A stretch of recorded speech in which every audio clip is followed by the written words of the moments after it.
સુરતના વરાછા વિસ્તારની અત્યાધુનિક એવી પીપી માણિયા હોસ્પિટલ પ્રાઇવેટ લિમિટેડમાં આવેલ શહેરનો બહુચર્ચિત કિસ્સો કે જેમાં જહાંગીરપુરા ખાતે નવનિર્માણ થઈ રહેલા પ્રધાનમંત્રી આવાસમાં કામ કરતા દરમિયાન તારીખ 27 ફેબ્રુઆરી 2023ના આશરે 3 વાગ્યાના આસપાસ ત્રીજા માળેથી શ્રમિક પડેલ અને શ્રમિકના શરીરમાં લોખંડનો સળિયો ગરદનથી શરીરમાં ઘૂસી ગયો હતો। અંદર 3.5 ફૂટ અને બહાર બાજુએ 1 ફૂટ લાંબો સળિયો હતો, પરંતુ આ સળિયો ગરદનથી પેટ સુધી જતો હોય તેવા કિસ્સામાં તેનું સીટી સ્કેન કર્યા બાદ આગળની સર્જરીનું આયોજન કરવામાં આવ્યું હતું।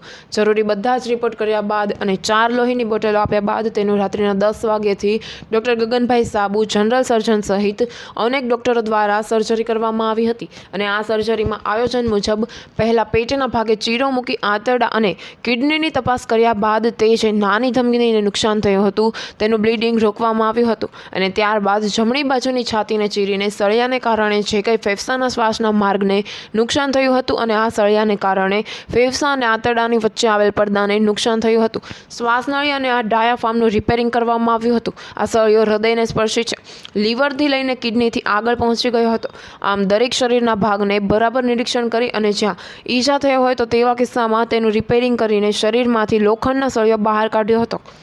આ સર્જરીમાં એન્થેસ્ટિકનો અલગ અલગ ભાગ ભજવેલ। આ સર્જરીમાં જમણા ફેફસાના ભાગમાં ઈજા હોય અને તેની સર્જરી કરવાની હોય તો તેમાં દર્દીને બેભાન કર્યા બાદ તેના એક ફેફસાની મદદથી સાથે ઓપરેશન દરમિયાન શ્વાસ આપવામાં આવ્યો હતો। આ ઓપરેશન 5 કલાક સુધી ચાલ્યું હતું। ઓપરેશન બાદ આ દર્દી વેન્ટિલેટર પર હોય અને ગંભીર પરિસ્થિતિ હોય તો અમારી critical management team doctor Mittal Kothari, doctor Himani Garasiya, doctor Hardik Desai અને ડૉક્ટર રાવેશ અવ્યા દ્વારા આ દર્દીની સારવાર આઈસીયુ કરવામાં આવી હતી અને તેને ફક્ત 3 દિવસની અંદર वेंटिलेटरમાંથી બહાર કાઢી નાખ્યા હતા।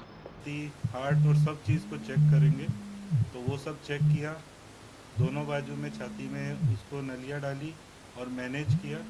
फिर हमारा डिसीजन हुआ कि ऑपरेशन करने के हिसाब से प्लान करके और रात को ही ऑपरेशन 10 बजे के करीब हमने शुरू किया, जो कि तकरीबन 5 घंटे चला।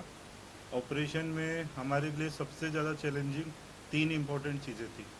पहली बात जो कि हमको सिटी के थ्रू थोड़ा समझ में आया वो ये था कि सरिया कितना अंदर तक गया है और किस किस जगह पे गया है।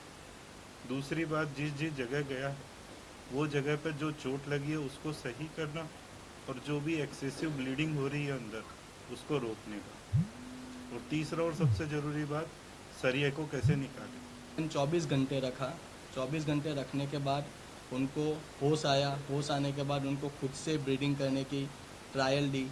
पहली ट्रायल वो फेल हुए क्योंकि उनको जो सलिया था वो सीधा पीछे से घुस के फेफड़े को चीरते हुए यूरोडल पटल को भी चीरा था, क्योंकि सांस लेने में अपने यूरोडल पटल का मेन काम होता है। इसके लिए यूरोडल पटल उनका थोड़ा वीक था, इसलिए पहली ट्रायल फेल हुई।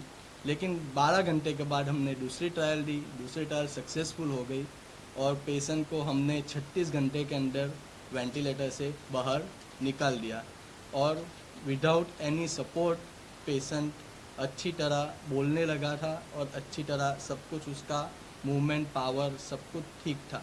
और लीवर, किडनी और नीचे की जो एक मांसपेशी आती है वहाँ तक घुसा। तो सरिया जो था वो तकरीबन 3.5 फीट पेशेंट के अंदर घुस गया था। इसके अंदर में सबसे ज़्यादा चैलेंजिंग पार्ट जो था कि वो इंटरनल ब्लीडिंग रोकना था और जो फेफड़े के ना चोट लगी थी उसकी वजह से पूरे का पूरा हवा लीक हो रही थी। दाएं बाजू में फेफड़ा पूरा का पूरा दब चुका था। तो इमरजेंसी में सबसे पहले हमने ट्यूब्स डाली दोनों बाजू में छाती के अंदर, और ट्यूब डालने के बाद में हमने ऑपरेशन के लिए प्लानिंग करी। ऑपरेशन मैंने और डॉक्टर रवि सागर पटेल भाई है, हम दोनों ने मिलकर किया। वो कार्डियोथोरेसिक सर्जन है। और हमारे पास में डॉक्टर ध्रुविन लिम्बाड भाई और डॉक्टर संकेत कारकर भाई, ये हमारे एनेस्थेटिस्ट थे। सो हमने ऑपरेशन के दौरान सबसे पहले नीचे जहाँ पर सरिया घुसा था पेट के अंदर, उस हिस्से को पहले एक चीरा मार के वहाँ पर सब चीज़ों से जहाँ जहाँ ब्लीडिंग थी सबको कंट्रोल किया। किडनी को बचाया, लीवर को बचाया, और जो एक नीचे के हिस्से में सबसे बड़ी जो ब्लड की नस होती है, आईवीसी बोलते हैं हम उसको, उससे भी उसको अलग किया गया। नीचे से ऊपर आते आते हमने पूरा उसको सेपरेट किया। उसके बाद में रवि सागर भाई ने छाती पे चीरा मारा। और फेफड़े जो थे तो इसमें हमारे एनेस्थेटिस्ट का सबसे बड़ा रोल आता है, क्योंकि उन्होंने दाएं बाजू का जो फेफड़ा है उसको पूरा का पूरा वेंटिलेट नहीं किया, जिसका मतलब है कि वो पूरा कोलैप्स हो गया, एकदम छोटे भाग में हो गया और केवल लेफ्ट साइड के लंग पर पेशेंट का ऑपरेशन कर रहे थे हम। और फिर जो था उधर में देखा गया कि जो फेफड़े में चोट लगी उसको भी सही किया गया और जो हृदय के अंदर के बाजू से जो नस जा रही है उसको अरविंद राठौड़, GTV न्यूज़, सूरत।